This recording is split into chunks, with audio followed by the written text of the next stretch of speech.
बोलो सच्चिदानंद भगवान की, बोलो भक्ति वत्सल भगवान की, बोलो जगन्नाथ महाप्रभु की, हर हर महादेव की।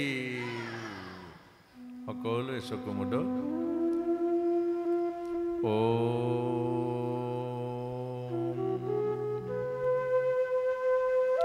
ভগৱান কৃষ্ণৰ গুস্থ লীলা।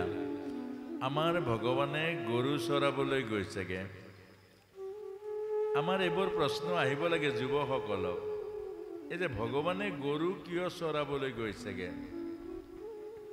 ভাৰতীয় সনাতন ধৰ্ম বিজ্ঞান আৰু দৰ্শনৰ পৰিপূৰ্ণতা আছে, সেইকাৰণে ভাৰতক কৈছে বিশ্বগুৰু। বিশ্বক প্ৰতিনিধিত্ব কৰা, বিশ্বক জীৱনৰ জ্ঞান দেৱা, এয়াই ভাৰতবৰ্ষ।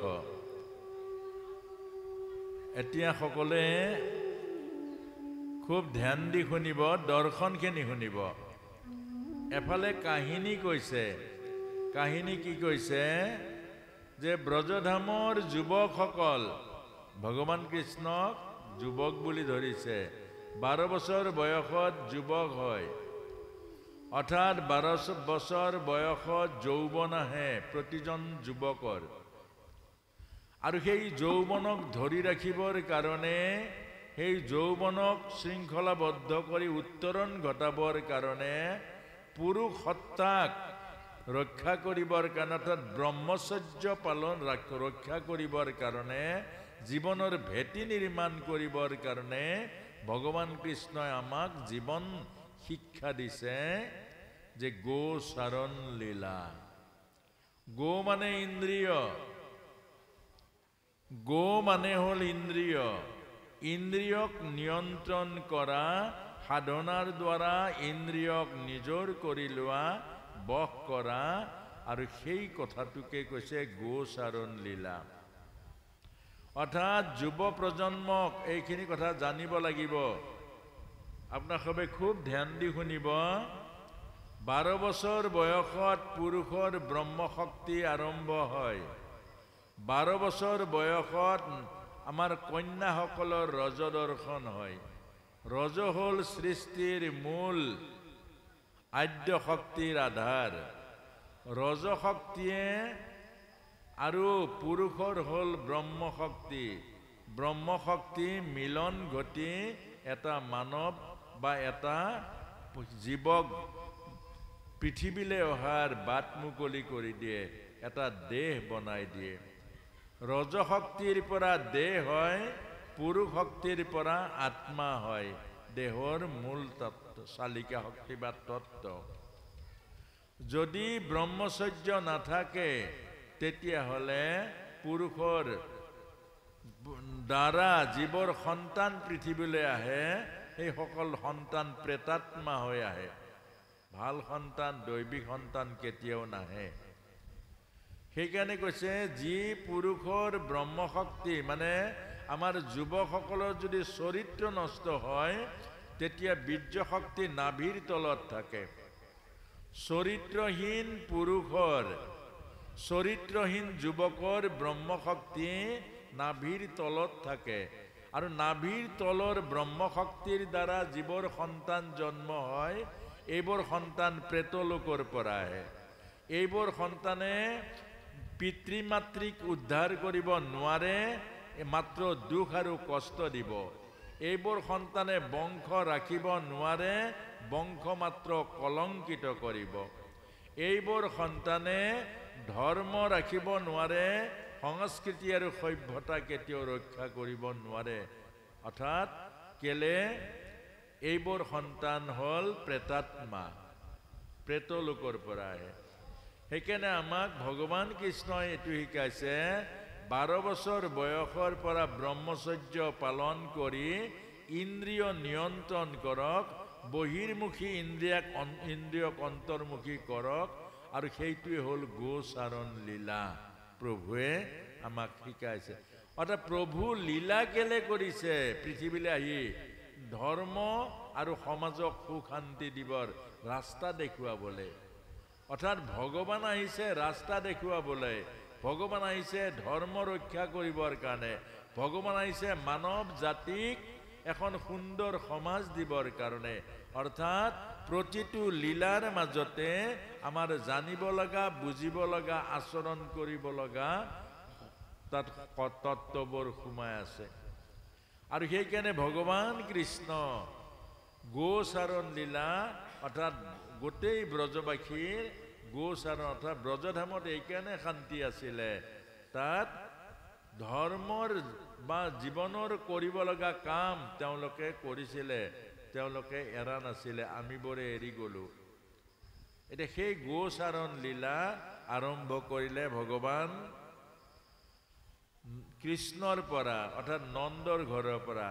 আৰু সকলো গোপবালকসকল ব্ৰজধামৰ শিশুসকল ভগৱান কৃষ্ণৰ লগত গোচাৰিবলৈ যায়, গোচাৰণ কৰিবলৈ সদায় বৃন্দাবনলৈ যায় আৰু ঘূৰি আহে। ঘূৰি আহোঁতে ঘৰে ঘৰে পদূলিয়ে পদূলিয়ে নিজৰ মাকসকল ৰৈ থাকে নিজৰ নিজৰ পুত্ৰসকলক আদৰি নিবৰ কাৰণে। কিন্তু গোৱালীসকলে নিজৰ নিজৰ পুত্ৰত ভাৱনাটো নাই, মাথো কৃষ্ণত ভাৱনা। এইটোৱে ডাঙৰ কথা। আমিবোৰে নিজৰ পুত্ৰত ভাৱনাটো ৰাখো, বাকীবোৰত ভাৱনা নাৰাখো। কিন্তু গোৱালীসকলে পদূলিত যেতিয়া নিজৰ পুত্ৰ সোমাই যায় প্ৰাণ আৰু মনটো কৃষ্ণত থাকে। আৰু প্ৰত্যেকগৰাকী গোৱালীয়ে ভাবে যে এই কৃষ্ণই এতিয়া চাগে গৈ মা যশোদাৰ কোলাত বহিব, মা যশোদাৰ বুকুৰ মাজত সোমাব, মা যশোদাই স্তনপান কৰাব, মা যশোদাৰ জীৱন ধন্য।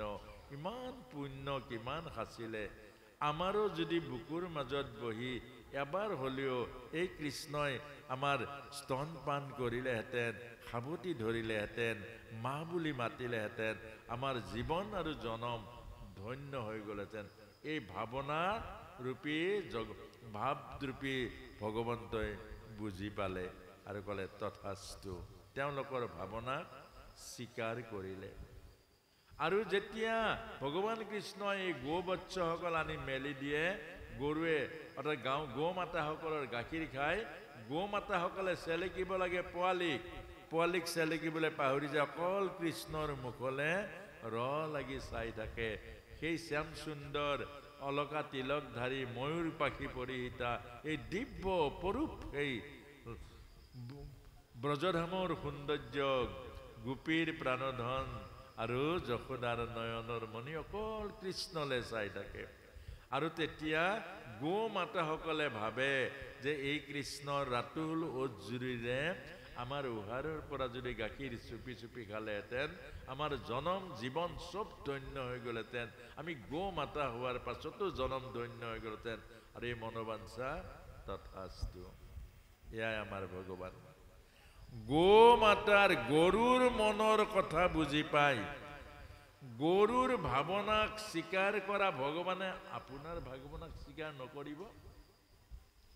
গো মাতাৰ ভাৱনাক স্বীকাৰ কৰা যিজন ভগৱান, আমি যাক পাইছো, যাক জন্মতে পাইছো, যাক জীৱনত পাইছো, যাক প্ৰাণত পাইছো, যাক আমি শৈশৱৰ পৰা যৌৱনৰ পৰা বৃদ্ধ অৱস্থালে বুকুৰ মাজত, ভাৱনাৰ মাজত, মনৰ মাজত, মুখৰ মাজত সেইজনকে পাইছো।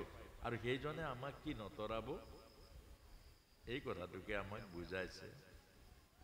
আৰু সেই গৌমাতাৰ মনোবাঞ্ছা পূৰ্ণ কৰিবৰ কাৰণেও ভগৱানে কুণ্ঠাবোধ কৰা নাই, তথাস্তু। তাৰ পিছদিনা যেতিয়া গোচাৰণলৈ গ'ল, বাটত পৰি আছে অঘাসুৰ মায়া কৰি। অঘাসুৰে মায়া কৰি বাটত মুখ মেলি পৰি আছে এটা অজগৰ সাপ, ঠোঁটটো পাতালত, ওঠটো ওপৰত, জিভাখন সেন্দুৰীয়ালি। অঘ শব্দৰ অৰ্থ হ'ল পাপ। পাপৰ মুখখন ইমান ডাঙৰ, সেইকাৰণে সন্ত মহন্ত জ্ঞানী গুণী সকলেও ক'ব নোৱাৰাকে পাপৰ মাজত সোমাই যায়। পাপৰ মুখখন চিনাটো বৰ টান। সেইকাৰণে আপোনালোকে চাব, পাপৰ মুখখন চিনাটো বৰ টান। অফিচত বহি আছে, তৎক্ষণাৎ কোনোবা এজনে আহি 500 টকীয়া নোট এখন দি দিলে, তৎক্ষণাত লৈ থৈ দিলে সেই আৰম্ভণিটোৱে জীৱনৰ অধগতি বা নৰক যাতনাৰ ৰাস্তা খুলি গ'লে এইটো ধৰিব নোৱাৰে পাইছোঁ আৰু দিছে কাৰণে লৈছোঁ এই চান্দাৰ বহীৰ টিকটটো দি দিলে টকা 5,000 দিব লাগে 5,000 টকা এইটো কাম বন নোহোৱাকে ধুনীয়া আৰু ৰাস্তা স্লিপটো দিব লাগে 5,000 দি দিব লাগে এইটো পাপৰ জিভাখন খেন্দুৰীয়া ৰাস্তা পাপৰ ৰাস্তাটো খেন্দুৰীয়া কষ্ট নকৰাকে পইচা পায় দম দিলে পইচা পায় কাৰোবাক কিবা কৰিলে পইচা পায় মা বাবাৰ ওচৰত যাব লাগে অকমান মিছামিছি হাতত বিষ বা পয়জন সঁচাই হওক বা মিছা হওক হাতত ল'ব লাগে মটৰচাইকেল দিলে দে নহ'লে খাই মৰি যাম এইটো ৰাস্তাত লগে লগে মটৰচাইকেল দি দিব সেই মটৰচাইকেলে আপোনাক সুখ নিদিয়ে দুখ দিব হাত ভৰি ভাঙিব 4 মাহ পৰি থাকিব লাগিব বিছনাত এইটোৱে কৈছে পাপৰ ৰাস্তাটো মা দেউতাৰ বুকুৰ মাজত কষ্ট দি সুখ পাব নিবিচাৰিব মা দেউতাৰ অৱহেলা কৰি মা দেউতাৰ কথা নুশুনি ভৱিষ্যত সুখী হ'ব বুলি এইটো পাপৰ ৰাস্তা অৰ্থাৎ পাপৰ ৰাস্তাটো সেন্দুৰীয়া কিন্তু সুখৰ নহয় আচ্ছা ভগৱান কৃষ্ণৰ সখাসকলে চিনি পালে জানো নাপালে অৰ্থাৎ পাপৰ ৰাস্তাটো চিনাটো ইমান সহজ নহয় সেইকাৰণে আপোনালোকে দেখিছেই মহান সন্তসকলো গৈ জেলত সোমাব লগা হয় মহান এজন মহান সমাজৰ নমস্য ব্যক্তি এটা কৰ্মৰ ফলত বহু তললৈ আহিব লগা হয়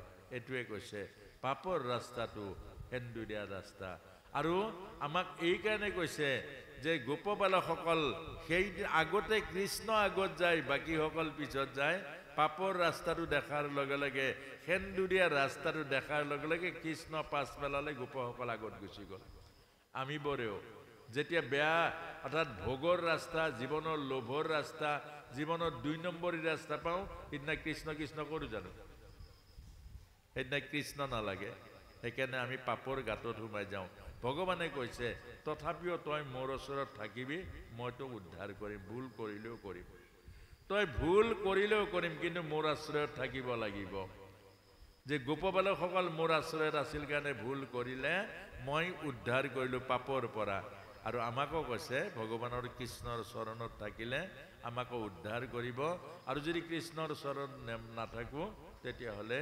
উদ্ধাৰৰ উপায় নাই আৰু অঘাসুৰৰ পেট ফালি ভগৱান কৃষ্ণই গোপবালকসকলক মুক্ত কৰিলে আৰু পাপৰ ৰাস্তাটো আপোনাক মোক দেখুৱাই দিলে আজিৰ পৰা 10 বাৰ চিন্তা কৰিব এই পাপৰ ৰাস্তাৰে কেতিয়াও নাযাব সুখৰ ৰাস্তা হয় কিন্তু বহা দুখৰ ৰাস্তা অন্তিমত মৃত্যু আহিব গতিকে সহজ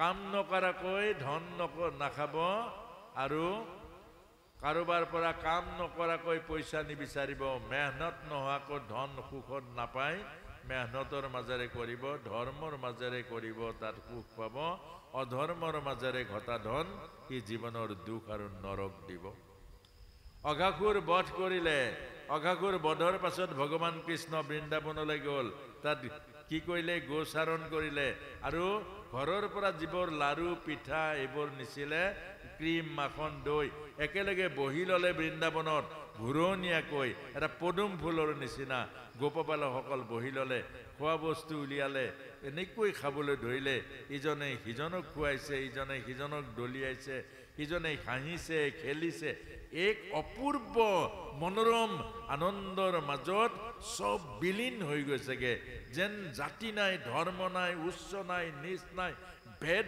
নাই তত ভগৱান আৰু ভক্ত ভগৱান আৰু পাৰ্থক্য একো নোহোৱা হৈ গ'ল তেতিয়া ওপৰৰ পৰা ব্ৰহ্মাই দেখি আচৰিত হৈ গ'ল আৰে এইবিলাক কি আকৌ এইজনটো কৃষ্ণ বুলি কৈছে এইজন ভগৱান বুলি কৈছে এইটো জোঠা খাইছে আনৰ লগত ধেমালি কৰিছে এই দলিয়াইছে গটিয়াইছে হেৰি কৰিছে বাগৰিছে হাঁহিছে মাতিছে আৰু এই সাধাৰণ গৰু চৰোৱা কামটো ভগৱানে কৰিব নেকি মিছা ভগৱান এওঁ কেতিয়াও ভগৱান নহয় সাধাৰণ মানুহৰ লগত একেবাৰে তল খাপৰ মানুহৰ লগত মিলা মিছা একেলগে খোৱা জুঠা খোৱা এইবোৰ যে কৰিছে এইবোৰ এওঁ ভগৱান নহয় আমিও কেতিয়াবা ভাবো এইটো ব্ৰহ্মাৰ এইটো আমাৰো ভ্ৰম অৰ্থাৎ ইয়াত আমাৰ এই যে ইয়াত বহি আছে ইয়াৰ মাজত আমি যেতিয়া বিচাৰ লম সৰু ডাঙৰ উচ্চ নিজ ভেদ ভাৱ এইটো এটা মায়া আহি পৰে সেইকাৰণে জগন্নাথ মহাপ্ৰভুৰ যে মায়াটো নাই অৰ্থাৎ এইকাৰণে নাই নহ'লে মহাপ্ৰভুৰ পাৱাৰ ক'ত তেতিয়াহ'লে তাত যদি আমাৰ মায়াটো থাকে জগন্নাথ মহাপ্ৰভুৰ শক্তিটো নাথাকিব সেইকাৰণে তাত দেখুৱাইছে জগন্নাথ মহাপ্ৰভুৰ ক্ষেত্ৰৰ য'ত তেওঁ আছে এই ক্ষেত্ৰত স্থানৰ মহিমা হ'ল তাত জুঠা নাই গতিকে এই কথাটোকে ব্ৰহ্মাৰ মায়া মোহ হৈ গ'ল আৰু লগে লগে ব্ৰহ্মা আহি গৰু চুৰ কৰি লৈ গ'ল গৰু পোৱালিখিনি চুৰ কৰি লৈ গ'ল ভগৱান কৃষ্ণই গো পোৱালি বিচাৰি যাওঁতে আৰু লগৰ সখীসকলকো চব লৈ গ'ল মায়া সজ্জাত শুৱাই থলে এতিয়া মায়া সজ্জাত যেতিয়া শুৱাই থলে ভগৱান কৃষ্ণই গৌ মাতা বিচাৰি নাপালে ঘূৰি আহিলে দেখিলে লগৰখিনিও নাই গোপসখাসকলো নাই এটা ভগৱান কৃষ্ণই মানৱী লীলালৈ অকণমান বিচাৰি চালে দুখ কৰিলে কান্দিলে ঠিক যেনেকৈ প্ৰভু ৰামে কান্দিছে প্ৰভু ৰামে কিমান কান্দিছে গছ লতিয়ে সুধিছে যে সীতাক দেখিছিলা নেকি মোৰ মৃগনয়নী সীতা এই ৰাস্তাৰে গৈছে নেকি সীতাৰ কাৰণে কান্দিছে সীতাৰ কাৰণে দুখ কৰিছে সীতাৰ কাৰণে ব্যাকুল হৈছে সীতাক বিচাৰি ফুৰিছে তেতিয়া শিৱ আৰু পাৰ্বতী বহি আছিলে যে পাৰ্বতী মায়ে শিৱক সুধিছে যে ভোলানাথ তুমিতো ৰাম নাম লোৱা তুমি দেখোন এই ৰামক মানে ৰাম নাম লোৱা ৰামক ভগৱান ৰূপে তুমি ভাবা কিন্তু এওঁজন কেনেকৈ ভগৱান নিজৰ তিৰোতাজনী কোনে নিলে তেওঁ গম নাপায় নেকি আৰু এই তিৰোতাজনীৰ কাৰণে কান্দি ফুৰিছে গছক সুধিছে লতাক সুধিছে আকৌ কেনেকৈ ভগৱান হ'ব সঁচাকৈ সন্দেহ নালাগে জানো এইটো স্বাভাৱিক এইটো শিৱই কৈছে যে ভৱানী এইটো লীলা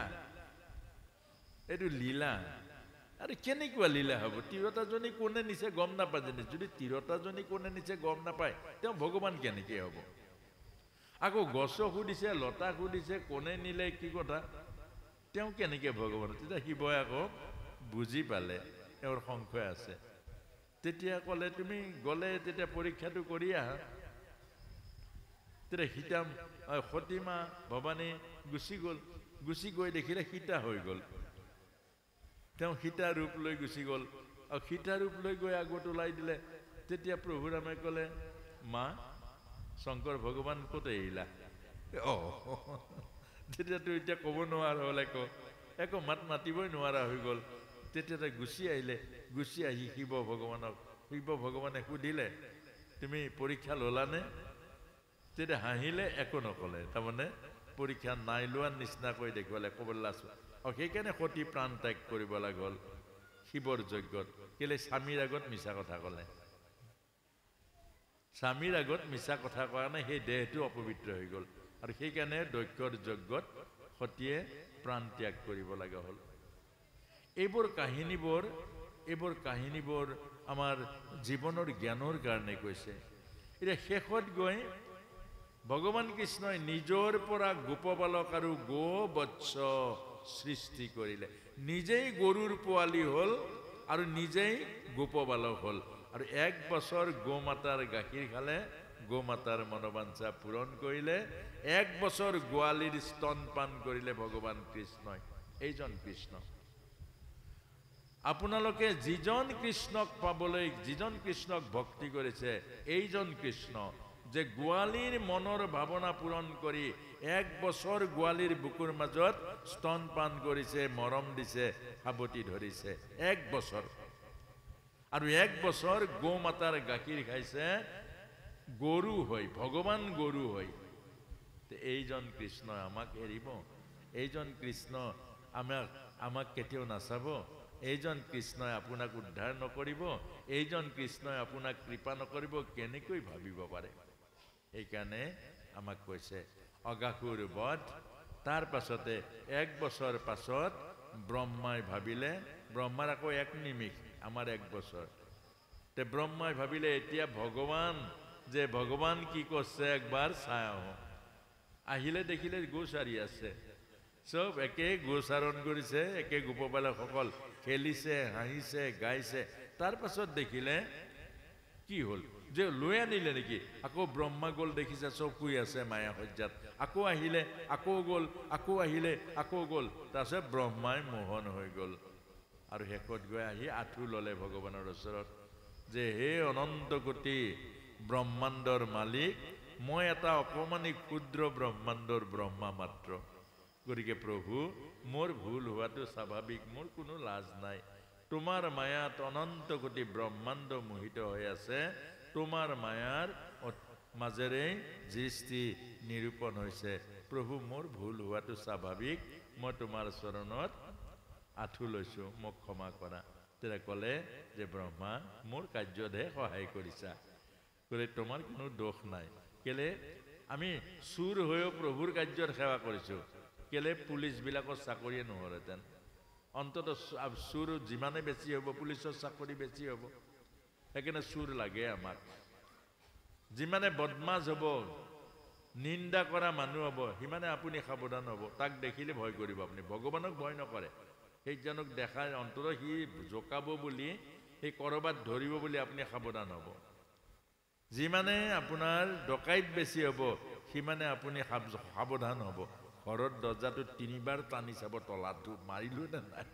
আৰু যদি আপুনি ডকাইত নহ'লেতেন, ক'ৰ বস্তু ক'ত পৰি থাকিলেতেন, তলা খুলি থাকিলেতেন, চব খেলি মেলি হৈ থাকিলে।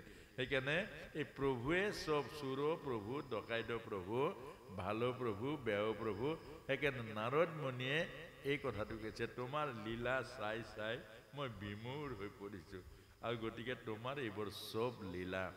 অগাসুৰ বধ হ'ল, ব্ৰহ্মা মোহন হ'ল, তাৰ পাছতে বকাসুৰ আহিলে। আৰু বকাসুৰ আহিলে, বকাসুৰ অৰ্থ হ'ল বগলী। আমাৰ স্বভাৱ, এই বগলী স্বভাৱটো মানে কি? বগলীটো অকল গোটেই দিনটো মাছটো চাই থাকে।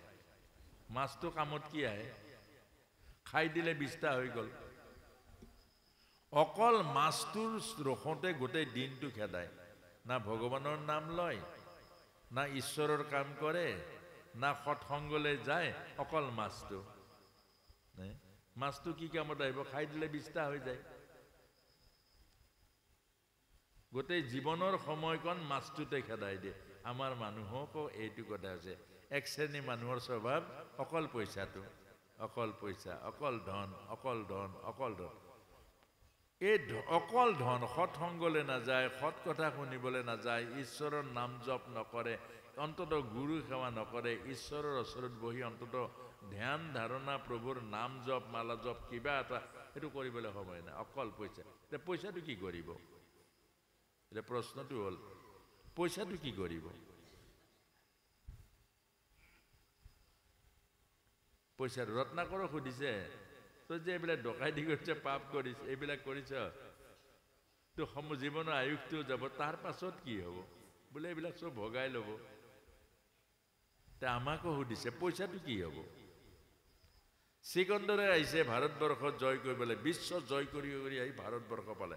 বুঢ়ী মানুহ এজনে পালে, বোলে তই কোন? বোলে মই সিকন্দৰ। কি কৰিবলৈ আহিছ? বোলে বিশ্ব জয় কৰিবলৈ। বিশ্ব জয় কৰি কি কৰিবি? সুধিছে, বিশ্ব জয় কৰি তাৰ পাছত কি কৰিবি? এটা মাত নোহোৱা হৈ থাকিল। তাৰ পাছত কি কৰিব? তাৰ পাছত কি কৰিব? মাত নাই। আৰু সেই সিকন্দৰে 2 ঘণ্টা সময় পালে মাকক চাব পাৰিলেহেঁতেন। ডক্টৰে কৈছে 2 ঘণ্টা, যে ডক্টৰক কৈছে যে 2 ঘণ্টা সময় দিয়ক, মই জয় কৰা সৰ্বোচ্চ ৰাজ্য, যিমান দেশ চব দি দিম। নহ'ব। তেতিয়াহ'লে মই মৰাৰ পাছত হাত 2খন ওপৰলৈ উলিয়াই থ'ব কবৰৰ পৰা। যি বিশ্ব জয় কৰা সিকন্দৰে খালী হাতে যাবলৈ ওলাইছো আজি, এইটোৱে বুজাইছে। কি কৰিব? তাৰ পাছত কি কৰিব? তাৰ পাছত কি? সময় অপচয়, সময়বোৰ চব সময়, মানৱ সময় হ'ল জীৱনৰ মুক্তিৰ কাৰণে, জীৱনৰ পৰম ধন আহৰণ কৰিবৰ কাৰণে, মানৱ জন্মৰ মূল উদ্দেশ্য অবিনাশী সম্পদ গোটাবৰ কাৰণে। আৰু আপুনি বগলীটোৰ নিচিনা মাছ খাই কি হ'ল পায়খানা হৈ গ'ল আৰু আপুনি সেই ধন অকল ধন ধনটো কি কৰিব না লগত যাব না খাব পাৰিব না কিবা পাৰিব না নিব পাৰিব কি কামত আহিব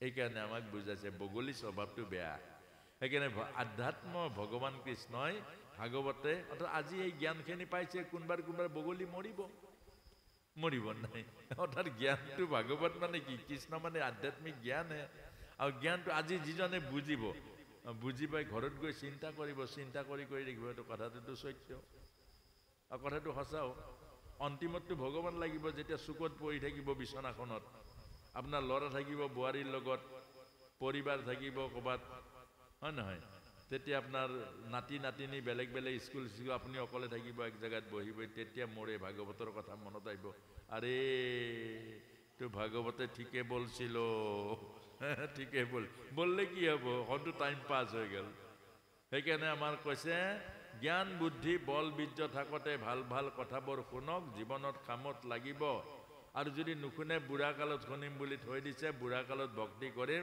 যেতিয়া দোকানত যাব নোৱাৰা হ'ম তেতিয়া ভক্তি কৰিম তেতিয়া এজন সন্তই কৈছিলে সন্তৰ ওচৰত এজন বয়োবৃদ্ধই কৈছিল আৰে স্বামীজি आप इतना सुंदर बात बोलते हैं इतना सुंदर कथा अभी हमारा मन में रहता नहीं है क्या करिए मन में रहता अरे तुम्हारा अभी बैटरी खत्म हो गया अभी कैसे मन में रहेगा बैटरी खत्म हो गल বেটাৰী খতম হোৱাৰ পাছত ক'ত মনত থাকিব সেইকাৰণে আমাক কৈছে তেনেকুৱা ভুল নকৰিব ধন লাগিব চলিবৰ কাৰণে সংসাৰ জ্ঞান লাগিব জীৱনক সুন্দৰ কৰিবৰ কাৰণে আধ্যাত্মিকতা লাগিব জীৱন মুক্তিৰ কাৰণে এই তিনিটা বস্তুই দৰকাৰ সেইকাৰণে কৈছে যে ধন লাগিব সংসাৰ চলিবলৈ মনত ৰাখিব সংসাৰ স্থায়ী নহয় একদিনৰ পৰা যাব লাগিব কলৈ যাব লাগিব জ্ঞান লাগিব কলৈ যাব লাগিব জ্ঞানেহে বুজাব এই জ্ঞানে হ'ল গুৰু আৰু আধ্যাত্মিকতা লাগিব আত্মা পৰমাত্মাক প্ৰাপ্তিৰ কাৰণে নতদ্ভাসতে সূৰ্য শশাঙ্ক নাপাবকা যদ্গত্তা নিবৰ্তন্তে তদ্ধাম পৰমং মম আমাৰ সেই পৰম ধাম সচ্চিদানন্দ ধাম য'ত জন্ম নাই মৃত্যু নাই জৰা নাই য'ত আনন্দ আছে সেই ধাম পাব লাগিব এইটোৱে আমাৰ বকাসুৰ বধ ধেনুকাসুৰ তাৰ পাছতে আহিলে